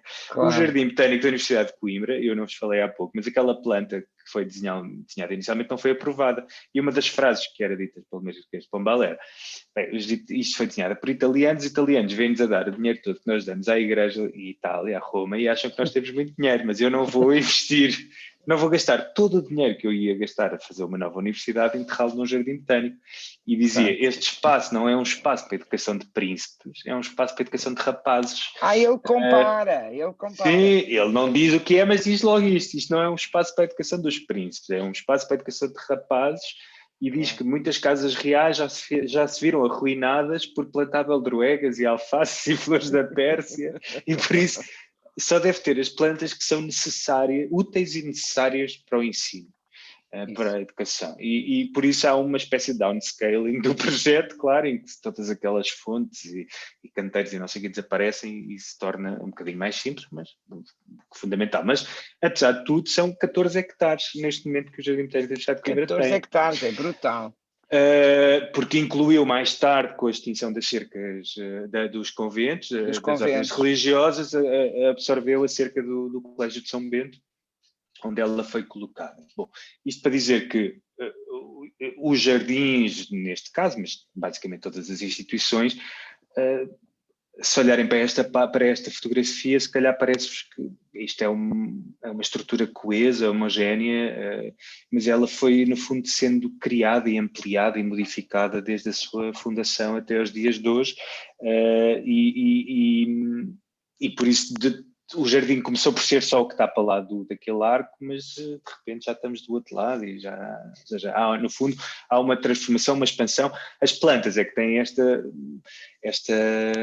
capacidade de tornar estes cenários, de tornar estes cenários verosímeis e de juntar estas diferentes camadas e estratigrafias históricas, porque isto está cheio de elementos do século XIX, do século XVIII, do século XX, alterações feitas no Estado Novo, coisas feitas nos anos 70, 80, e tudo parece relativamente coeso. Bom, isto são só algumas imagens. Bom, então temos aqui uma lista só para acabarmos esta questão dos jardins botânicos portugueses, só por caso não terão às vezes alguma noção de alguns que podem existir. Mas então, por ordem cronológica, temos o Jardim Botânico da Ajuda, em 1768, Jardim Botânico da Universidade de Coimbra, 72, como vos disse, 72, em termos de, está escrito que se deve fazer um jardim, em 72, até ser uma realidade, passaram alguns anos. O Jardim Botânico de Lisboa, 1873, o Jardim Botânico do Porto, que tem estas duplas datas porque também teve uma localização mais perto do Hospital de Santo António, um bocadinho mais ligado a estas questões de orto médica, etc. E depois no sítio onde está atualmente, na Casa Anderson, ou naquilo que era o jardim da Casa Anderson, no Campo Alegre, 1951. O Jardim Botânico Tropical, que também tem várias datas, até 1906, no fundo, enquanto decreto também real de criação do jardim, como estrutura também de auxílio ao ensino, uma parte, o ensino da agronomia colonial, ou seja, no fundo, de aprender a prática agrícola em territórios tropicais. E 44, a data que está aqui, tem a ver com a fusão, já vos falo um bocadinho nisso. O Parque Botânico da Tapada da Ajuda, que existe associado ao ISA, o Instituto Superior de Agronomia, criado em 1956, o Jardim Botânico da Madeira e o Jardim Botânico do Faial, e todos estes que eu vos falei até aqui são jardins associados a universidades. Não é? Isso quer dizer, acontece em quase todo o mundo, e por isso é muito importante no sentido daquilo que é a sua manutenção enquanto estruturas científicas, mas que também traz alguns problemas às vezes orçamentais, que é mais uma estrutura que as universidades têm que suportar, e os jardins são espaços caros e difíceis. O Jardim Botânico da Madeira e o Jardim Botânico do Faial estão associados aos governos regionais.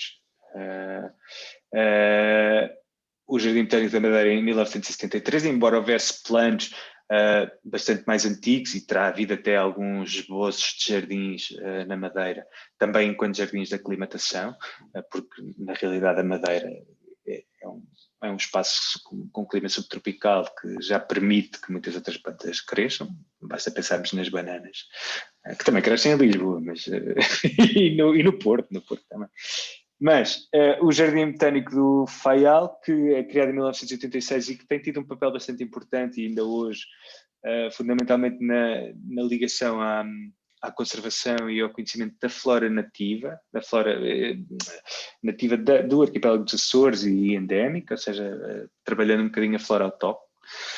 O Jardim Botânico da UTAD, da Universidade de Trás-os-Montes e Alto Douro, que foi criado em 1988 e que tem é uma lógica um bocadinho distinta. Ele está, no fundo, o jardim é o campus da universidade e tem uma estrutura, as coleções estão espalhadas ao longo dos campos, à volta dos edifícios, embora tenham um núcleo um bocadinho principal, mas no fundo tentou pegar nesta lógica um bocadinho mais americana do campus e de aproveitar os espaços de ajardinar para criar um jardim botânico. Este é um importante herbário também daquela região, etc. E eu pus aqui os parques de Sintra, Monte da Lua, mas eles estão, no fundo, estão também bastante, como têm coleções bastante ricas, estão associados à Associação Ibero-Macaronésia de Jardins Botânicos, que é uma estrutura que reúne os jardins botânicos portugueses e espanhóis, e têm tido algumas práticas mesmo até de reconstituição. Eles reconstruíram recentemente o que seria um jardim botânico associado ao Palácio de Queluz. Bom, por isso estão aqui também.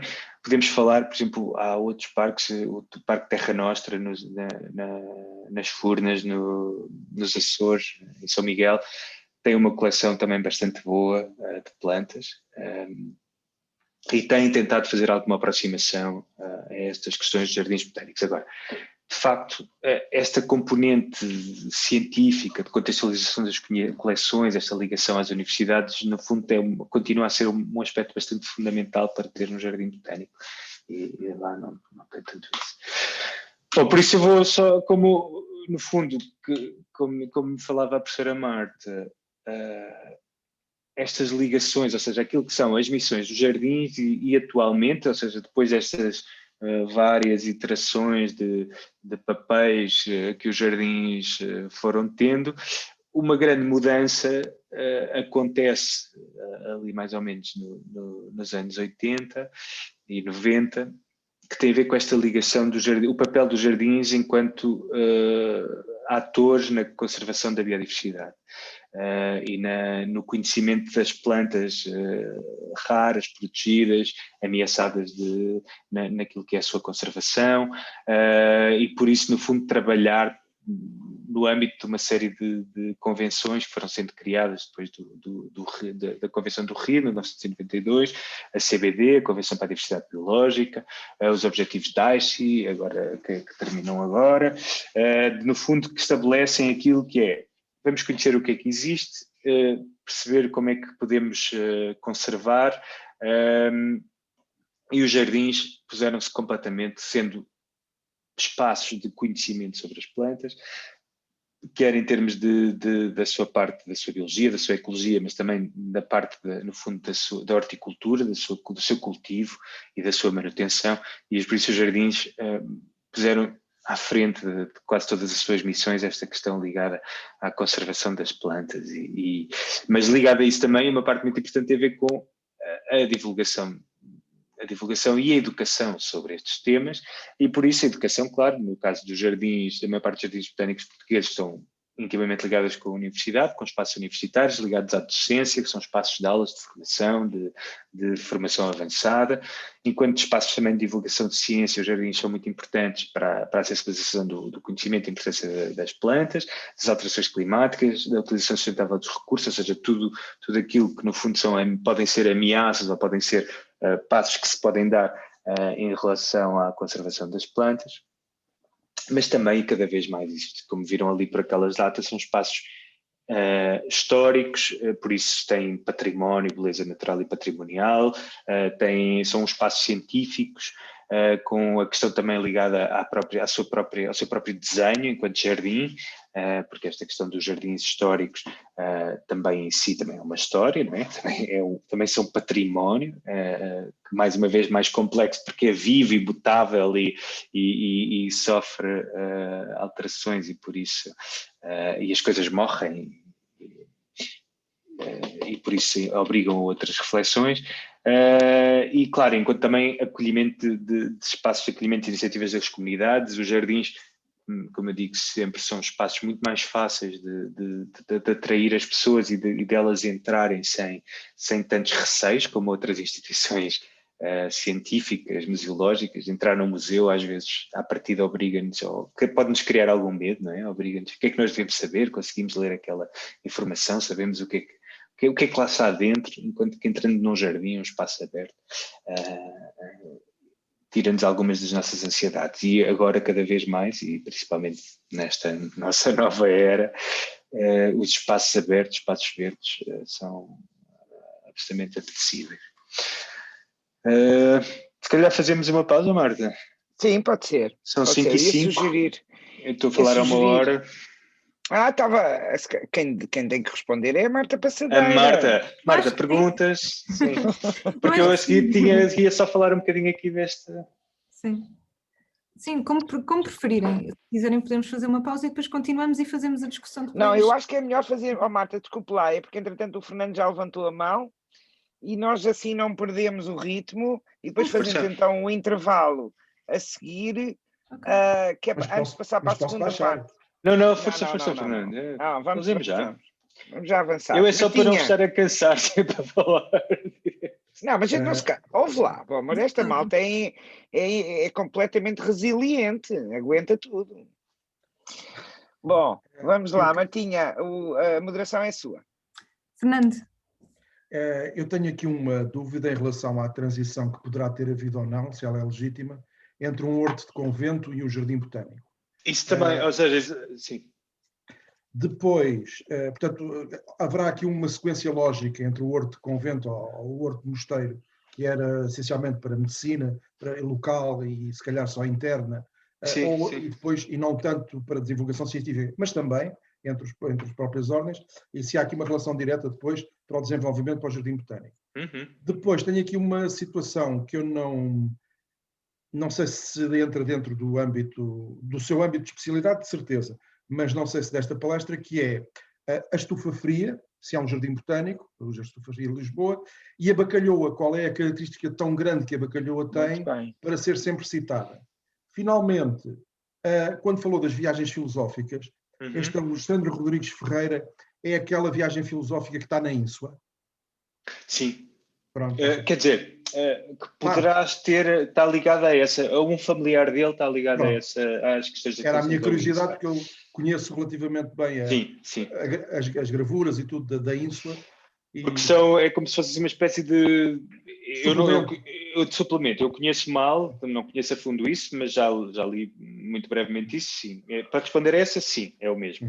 Para responder à primeira, absolutamente. Antes desta questão que estamos aqui a formalizar enquanto jardins botânicos, a partir de 1544, 5, com pizza, não sei o quê, havia os hortos todos dentro dos conventos, que tinham também exatamente essa função de crescimento, mas que nas próprias casas privadas ricas, etc., ou seja, tinham a sua farmácia viva, e por isso, sim, ou seja, essa tradição aqui tem a ver exatamente também com e a Marta saberá falar melhor disso que eu, com esta questão da própria universidade e da importância da universidade, da importância do ensino fora desse espaço ou religioso, mas ainda muitas delas com uma grande influência religiosa, não é?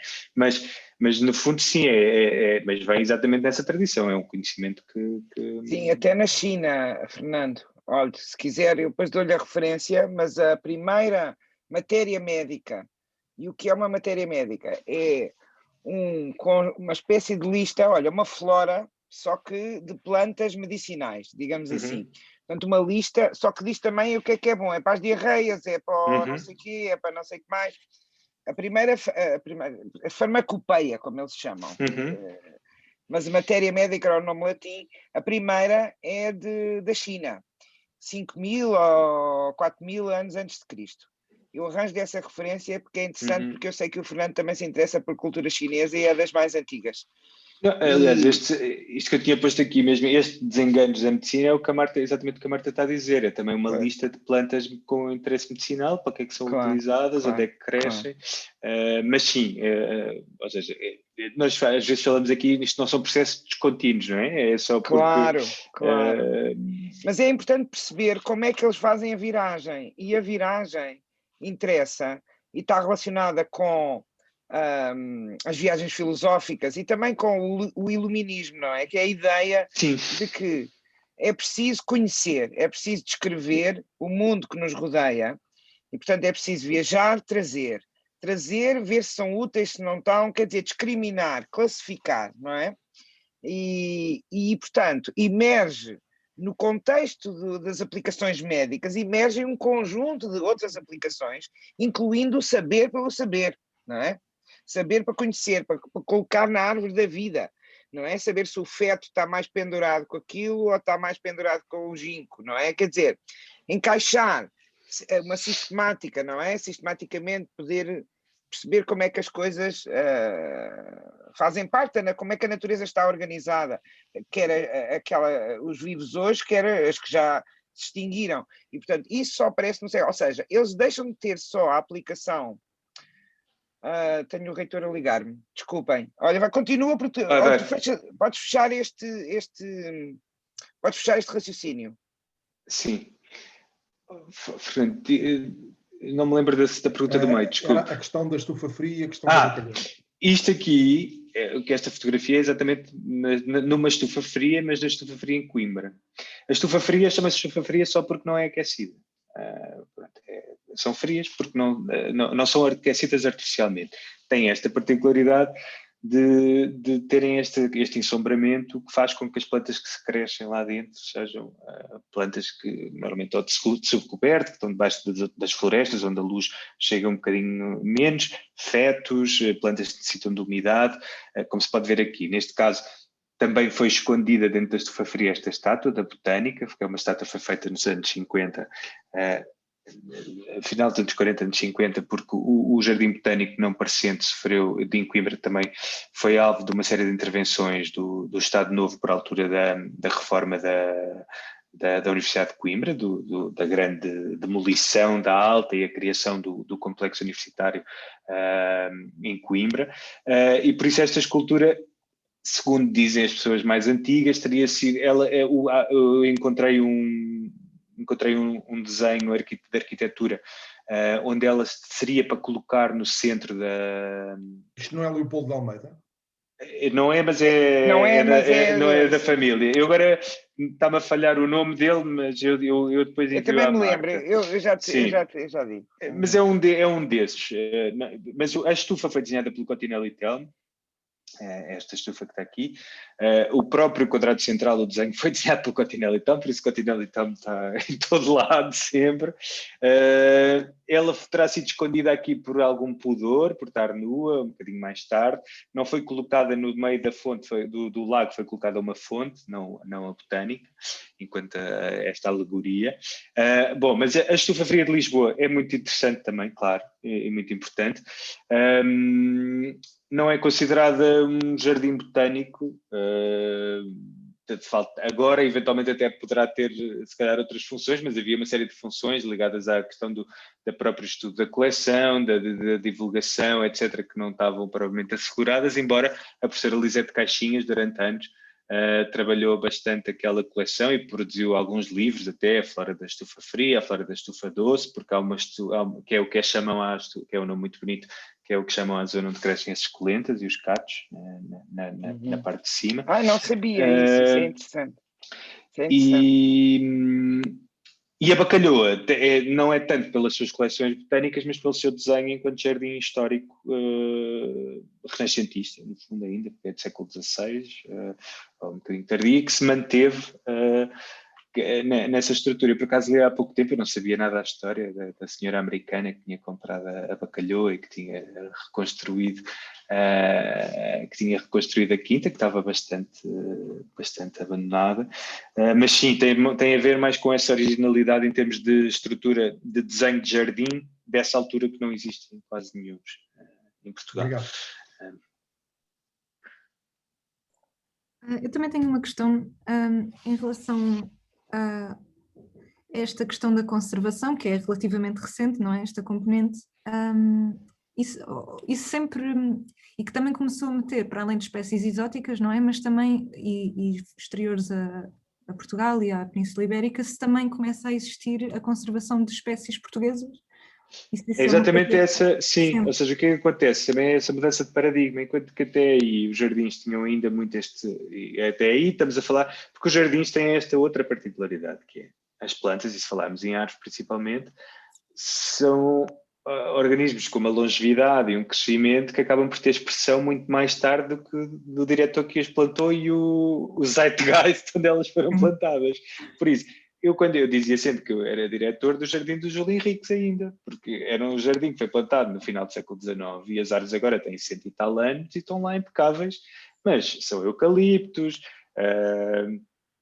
de espécies diferentes, são araucárias australianas que tinham acabado de ser descobertas uns anos antes na Nova Caledónia, na Austrália, não sei onde, ou seja, era um jardim ainda feito a essa feição de reunir do exótico, do exotismo, do reunir coleções de flora bizarra, estranha, que pode ser importante economicamente. Estamos a falar dos eucaliptos. O Jardim Botânico da Universidade de Coimbra recebeu de um dos principais promotores, porque depois isto cria tem redes brutais, não é? As plantas são fáceis de distribuir por sementes, de certa maneira. Isto das plantas vivas ainda implicou outro passo com a criação das caixas de Word, etc., os estufins para poderem ser transportadas nas viagens marítimas, mas o Jardim Botânico recebeu sementes de centenas de espécies diferentes de eucalipto, centenas de espécies diferentes de acácias que foram produzidas e criadas e pontos, inclusivamente distribuição para outras quintas em Portugal, onde foram, por exemplo, a Quinta do Eixo, que era de um cunhado do Júlio Henriques, foi depois comprada pela Soparcel, pela Navigator. A Navigator tem o seu centro de investigação, o Raiz, na Quinta do Eixo, que tem centenas de eucaliptos plantados no século XIX e muitos deles vieram do Jardim Botânico da Universidade de Coimbra. Ou seja, quando eu falo na conservação aqui, estou sempre a falar principalmente nas espécies nativas, porque o que fez isto também estamos a falar noutro contexto, que é os países, um bocado à afeição do que dizia o Marquês de Pombal, estavam a pensar, ainda estávamos a falar nos territórios ultramarinos, com as mudanças todas do século XX, as independências, a perda de todas essas questões, os próprios países, isso desvazia essa função de pensar na flora em territórios tropicais ou territórios ultramarinos. Tu tens é que olhar para aquilo que é a flora onde tu tens proximidade e competência, porque depois cada um dos outros países se preocupa. Não estou a dizer com isto, claro, que o conhecimento não seja uma coisa, um esforço global e que os cientistas podem, claro, participar, não é estanque em termos de fronteiras nacionais, mas para dizer que, como antes tinha havido primeiro viagens a Angola ou ao Brasil, antes havia viagens à Serra da Estrela, agora já não se pode pôr, as coisas já não se podem pôr assim, não é? Por isso, claro, a nossa missão principal é conhecer as plantas que dentro do nosso território nós temos, do território que Portugal ocupa presentemente, tem a responsabilidade de as proteger. Por isso, essa mudança é que acontece mais já no século XX. Não quer dizer que os jardins não tivessem sempre um bocadinho ligar o conhecimento das plantas, mas também, mais uma vez, essa questão da perda de biodiversidade, da destruição dos habitats, também são coisas que surgem já depois no século XX e que são integradas, e os jardins também para manter a sua relevância e o seu papel enquanto atores que interessam, neste momento, à sociedade, também se foi adaptando às missões que lhes são, no fundo, exigidas, os desafios que são propostos. E por outro lado, também não sei se este pensamento também é mais recente, e começa a existir, ou existe, imagino que exista uma preocupação com auxiliar a conservação daquilo que é agora as ex-colónias, que também hão de precisar de ajuda, porque toda a ação que houve lá, não é, de desflorestação, por causa da agricultura e etc., imagino que existe algum diálogo, não é, com as instituições. Isso era o que eu falava, por exemplo, isso faz parte integrante destas instituições que têm coleções e que tiveram um papel no conhecimento de outros territórios, que hoje são países independentes e que de facto precisam, muitos deles, quer pelas guerras com Portugal, a guerra colonial, quer depois nas guerras civis, estamos a falar de Angola, que só em 2002 é que acabou a guerra, não é? Por isso, de repente, são países que não tiveram tempo de desenvolver ainda, ganhar alguma maturidade em algumas estruturas científicas e com as quais nós podemos rapidamente ajudar ou colaborar, digamos assim, mas para alcançar... Eu acho que tirei aqui, infelizmente, tirei as fotografias das estufas, estupidamente. Não, já sei. Eu vou passar isto só rápido para vocês não verem. Pronto, a estufa, que é um elemento também absolutamente estruturante do Jardim Botânico e que foi também ele um passo, temos de ter uma estrutura destas em Portugal. Foi a primeira grande estufa em Portugal, de ferro e de vidro, não só em termos arquitetónicos e de engenharia, foi também um feito, mas criá-lo um bocado à imagem daquilo que era, por exemplo, os conservatórios ingleses, não é? De Kew, a Palm House, etc., que criaram, no fundo, estas estruturas para domesticar e poder ter dentro do seu interior espécies tropicais e poderem ser visualizadas, ou seja, este corpo central que vocês veem mais alto para poder ter palmeiras e poder ter outras plantas.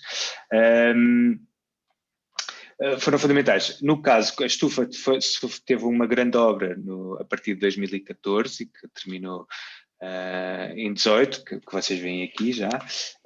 E, por exemplo, a estufa tem uma coleção, neste momento, uma coleção especial de plantas de São Tomé e Príncipe, que foram feitas no âmbito de uma cooperação com o governo da República de São Tomé e Príncipe, em que houve recolhas de plantas em São Tomé e estudos de plantas que foram postas no Jardim Botânico em São Tomé, mas também uma parte veio para Portugal. Houve cientistas portugueses que foram a São Tomé e cientistas santomenses que estiveram em Portugal a fazer estágios, etc., e a cuidar. Ou seja, no fundo foi também um motor para reativar aquilo que é a cooperação científica e até recontextualizar a própria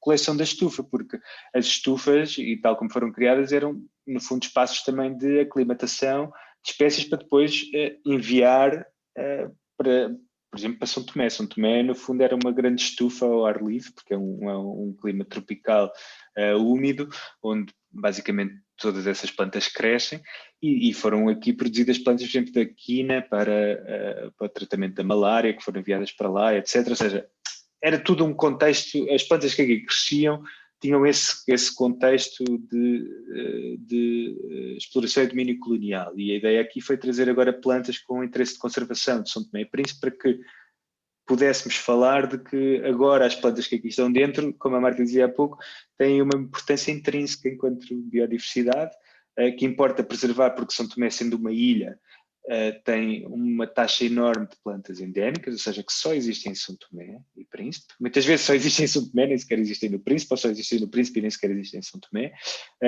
e por isso conseguimos falar de outra forma sobre o conhecimento das plantas, a importância da conservação das plantas. Mas sim, a ideia, o que se tem tentado fazer é sempre criar projetos de colaboração. Eu vou passar a palavra aos meus colegas, à Maria. A minha pergunta também tinha a ver com essa questão da conservação, porque com a crise de extinção que está a haver agora, com acho que é 20% das espécies de plantas ameaçadas no mundo inteiro, presumo que os jardins botânicos já estejam a atuar no sentido de colher essas espécies. Em Portugal isso já está a acontecer e como é que estamos a fazer essa gestão? Sim, por exemplo, no caso das plantas, isso agora deverá ser, vocês devem ter visto no ano passado, saiu pela primeira vez uma coisa que toda a gente estava a aguardar para aí há 20 anos, pelo menos, que é a lista vermelha da flora vascular, ou seja, no fundo, já é uma flora mais específica, quer dizer, das 4.000 espécies que existem em Portugal, mais ou menos é o número que está mais ou menos reconhecido, 4.000 espécies de plantas, quais delas é que são prioritárias em termos de conservação, pelo seu grau de raridade, de ameaça, os habitats delas estarem a ser destruídos, etc. E finalmente foi compilada essa lista. Já existia uma lista preliminar com cerca de 70, 80 espécies, e o que se faz em Lisboa, isso foi uma tarefa que ficou no Jardim Botânico em Lisboa, no Banco de Sementes Belo Correia, não é? Marta, é assim que se chama, e em que recolheram, no fundo, fazem recolhas de sementes dessas espécies para pelo menos elas estarem conservadas e preservadas em banco de sementes. Se tudo corresse mal... Em banco de sementes com o objetivo de poderem regenerar habitats. Populações, porque a ideia, isso é aquilo que se chama... Os jardins atuam em duas vertentes, nesta questão da conservação, que é aquilo que se chama conservação ex situ, ou seja, fora do sítio, que é o que tu fazes no jardim, crescendo lá, pondo lá uma planta a crescer. Pegas numa semente e ela cresce lá. Mas isso tem um problema, por exemplo, que é há uma falta de variabilidade genética, porque só não tens uma população viva onde há intercruzamento e há, no fundo, a criação de diversidade genética. E por isso os jardins podem fazer essa conservação ex situ, e que serve também depois para efeitos educativos, porque é mais uma planta sobre a qual se pode falar, e faz também conservação in situ, que é produzir plantas de uma determinada espécie e depois vai levá-las e faz ações de recuperação de habitats nos terrenos. Isso foi, por exemplo, o que aconteceu quando foi do Alqueva, em que se inundar uma série de zonas em que havia determinadas populações que foram retranslocadas, foram tiradas de um local e postas noutra. Foi criado um banco de sementes também que está na Universidade de Lisboa. Sim, ou seja, os jardins tentam trabalhar à escala que podem. Agora, claro, normalmente em colaboração com as entidades nacionais que trabalham nas questões da conservação. No caso, em Portugal, é o Instituto de Conservação da Natureza e das Florestas, que é quem tutela as áreas protegidas e que está responsável por definir planos de conservação e de proteção quer dos habitats, quer das espécies, mas sempre em colaboração com os cientistas. Eu agora não sei bem o número, mas são dezenas, se não centenas de pessoas que participaram na criação dessa lista vermelha. E pronto, que esperemos agora que sirva como ferramenta de facto de conservação mais efetiva. Obrigada. Carolina? Sim, Carolina. Olá, eu tinha uma pergunta em relação àquilo que disse sobre o Marquês de Pombal Eu fiquei um pouco confusa. Em relação aos jardins botânicos, estaria a falar do de Coimbra ou de Lisboa? Aquela questão de não servir para ensinar príncipes? Perdi um bocadinho aí, então... Porque porque o primeiro jardim botânico surge associado à Casa Real, não é? Enquanto um espaço também de ensino dos príncipes, o tal de 1768.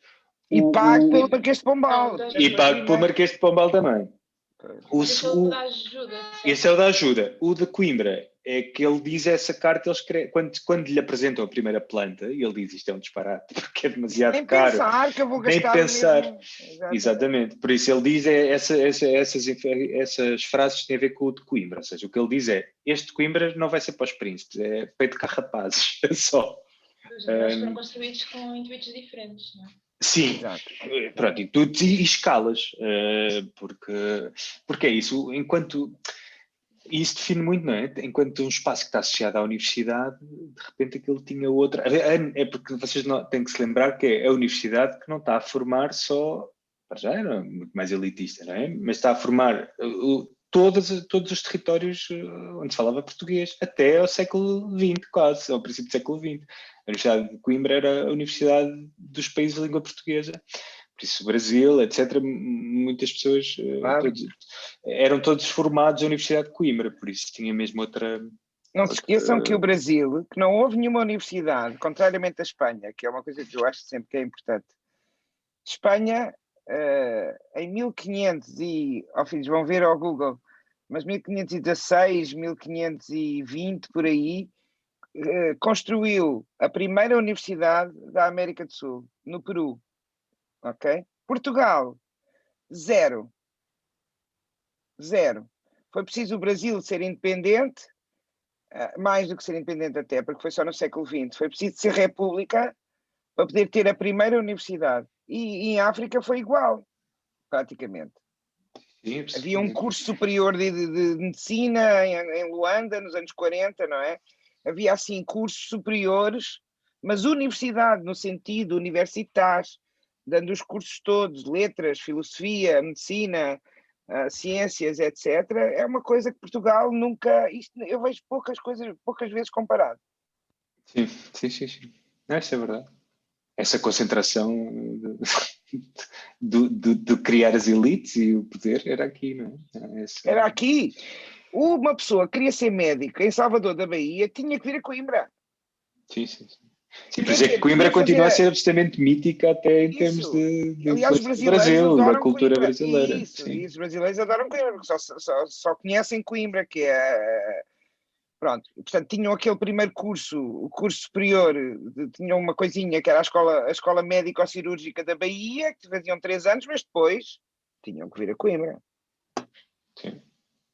É um pouco incrível, porque quando a gente pensa no século XVIII, reparem, já hoje o Brasil, não sei se vocês estiveram lá uma vez no Brasil, mas é enorme, é um continente, é difícil viajar de uns sítios para os outros, mesmo agora de avião é difícil viajar, é como de Lisboa para Moscou, quer dizer, é tudo uma loucura. Agora imaginem o que era. Incrível. Sim. Tenho só uma questão, desculpe, em relação aos jardins, mas o da ajuda estava relacionado com a universidade ou não? Não. Com os príncipes. Só que depois acaba por também configurar um complexo de ensino. Lá ver. No século XVIII, Carolina, é importante essa parte. No século XVIII, quando ele é constituído para a educação do infante Dom José, tá? Que era um infante que depois morre e não sei o quê, mas de qualquer maneira tudo aquilo ali, o Jardim Botânico, mais uma coleção de história natural, mais a Casa do Risco, mais o Laboratório Química, tudo aquele complexo, tudo no mesmo sítio, foi constituído inicialmente para a educação dos príncipes, depois abre ao público, etc. Há muita coisa que acontece. No século XX ele entra na universidade só. Portanto, a universidade herda um jardim que não foi originalmente desenhado para ser de ensino universitário, contrariamente ao Coimbra, não é? Coimbra, o Marquês de Pombal tinha um plano, reformar completamente a universidade, e isso incluía várias coisas, bibliotecas, etc., laboratórios, etc., laboratório de Química também, E, portanto, há um desenho de um jardim especificamente para ensinar a nova ciência, não é? A nova ciência. Portanto, e já tem, quer dizer, não tem muita diferença, tem 20 anos de diferença do outro. Porque um é de 60, da década de 60, outro é da década são de 4, em termos de âmbito de fundação, são 4 anos, é de 68 para 72. Sim, pronto, pois claro, em termos de expressão, um bocadinho mais para a frente, mas é isso, é contemporâneo desse movimento integrado de criação de uma universidade moderna com espaços de experimentação, de acesso à observação, que era fundamental. Isso é que é original. Portanto, estão dois modelos no fundo diferentes, não é? Está a perceber, Carolina? Sim, obrigada. Agora, o que é interessante também, é a última questão antes de fazermos o intervalo. Depois ainda podem pensar, ainda podem fazer mais perguntas, mas esta é a última e depois fazemos é que a cada uma destas épocas, destes contextos históricos, políticos, científicos, etc., em que os jardins são constituídos, e foi muito bom ter aquela lista, não é? Que mostra, às vezes com 100 anos de diferença, um para o outro, Cada um destes jardins tem subjacente princípios de organização, espécimes diferentes, não só por questões científicas, mas também por questões logísticas, que não eram sequer ainda conhecidas e depois passaram a ser, etc. Portanto, vocês veem esta coisa a complexificar, quer do ponto de vista da organização dos jardins, quer do ponto de vista da natureza dos próprios espécimes, enfim, das plantas. E, portanto, uma das coisas que eu acho muito giro, António, tu talvez explicares muito brevemente, é esta questão da flora, digamos assim, ou melhor, do princípio sistemático que está por trás da organização por exemplo, de Coimbra, que é de 72, e do nosso aqui de Lisboa, que é porque são dois, esses são iguais. Sim. Esses são iguais no sentido da tutela, não é? São dois jardins constituídos de raiz para o ensino. Associados à universidade. Claro. Associados à universidade. É o caso de Coimbra, e este aqui não é o Jardim Botânico Tropical, que esse tem uma história incrível, não sei o que, era uma quinta real, etc, não sei o quê. Mas o da Escola Politécnica de Lisboa, que fica por trás do meu museu, esse foi construído de raiz para ensino de médio superior. E, portanto, tem princípios subjacentes que se podem comparar. Nós até temos uma aluna a fazer uma tese sobre isso, espero eu que ela acabe, não é? Mas quer dizer, António, explica lá um bocadinho. Desculpe, só para esclarecer, está a falar do Jardim Botânico de Lisboa. Isso. Sim. Bom, porque é isso. Uma das características dos jardins botânicos tem a ver com esta ideia de já são instituições a partir de caráter mais ou menos permanente, isto é como os museus, não é? Que reúnem, albergam coleções que têm uma ideia de curadoria por trás, ou seja, elas existem porque há jardins que podem especializar-se num determinado grupo de plantas, numa determinada, num objetivo que é para essas plantas, etc., que estão classificadas, as plantas estão identificadas, existe um inventário delas e normalmente estão identificadas para exposição pública, porque isso também é uma questão importante, ou seja, são espaços abertos ao público, com acesso público. Portanto, nada de cogumelos alucinogénicos. Só casuisticamente. Ou cannabis. Exato. E que tem também esta ideia de a própria divulgação e interpretação destas coleções para o público. Esta questão do display e do acesso. E na base dessa claro, investigação, etc. Na base dessa organização das coleções, o que a professora Marta estava a dizer tem a ver a determinados conceitos biológicos e teorias que informam essa organização e que vão mudando de acordo com aquilo que é também a evolução do conhecimento científico. No caso, e por isso é que estes jardins do século XVIII também já são diferentes, tem a ver com a própria introdução e a adoção do sistema de nomenclatura lineano, binomial, aquela nomenclatura latina, não é? Com 2 nomes, que no fundo facilitou a organização das plantas, tornou mais célere todo o processo de classificação e descrição de novas espécies, mas mesmo até para a organização num jardim botânico obrigou a uma reorganização, e por isso todos estes jardins botânicos, o Jardim Botânico da Ajuda, mas também o Jardim Botânico de Coimbra, tinham aquilo que era a chamada escola linneana, onde as plantas estavam organizadas de acordo com a nomenclatura estabelecida por Carol Linneu. Claro que isso era uma classificação artificial, ou seja, não estava propriamente totalmente alinhada com aquilo que é o que se tenta fazer hoje, que é o que se chamam classificações naturais, embora não sendo sempre, está sempre a evoluir, em que as plantas são organizadas de acordo com aquilo que são as suas relações filogenéticas, ou seja, as suas relações de evolução, de proximidade evolutiva entre elas. Isso é, no fundo, o objetivo. Por isso é que quando as pessoas dizem, mas o nome mudou e aquela planta agora já está noutra família, já está noutro género, não sei o quê, é porque a grande parte destas plantas foram nomeadas e classificadas a partir só de uma descrição morfológica, daquilo que pareciam ser a proximidade baseada em caracteres morfológicos, e de repente, quando se vai olhar, que é o que nós fazemos agora, a um nível infra, para a parte molecular, para a parte genética, percebe-se que plantas que aparentemente, morfologicamente, parecem semelhantes, na realidade são distantes, ou duas que parecem distantes são bastante próximas, e por isso é que temos agora na mesma família plátanos e nenúfares, porque de repente isso obrigou a uma reformulação. O que aconteceu é que os jardins, quer dizer, todos nós, uma biblioteca, quando tem uma coleção e um catálogo, tem que arranjar maneira de as classificar, e por isso, no caso das plantas, tem este problema que é, não basta abrir o armário e mudar as coisas de sítio, as plantas estão a crescer, estão vivas, muitas delas... Ou seja, deixa-me só sublinhar este aspecto que é muito importante para a história da ciência. Ou seja, cada jardim é uma fotografia, é um espelho, não é? De uma determinada época em que foi constituído, não é? E depois tem em cima dessa fotografia as camadas das alterações que foram sendo possíveis fazer, porque ninguém vai cortar um eucalipto, porque entretanto mudou de sítio, já não está naquele grupo e agora devia estar no outro canteiro, não sei o quê, não é? Mas, portanto, temos que olhar para os jardins com uma fotografia de uma determinada época, não é?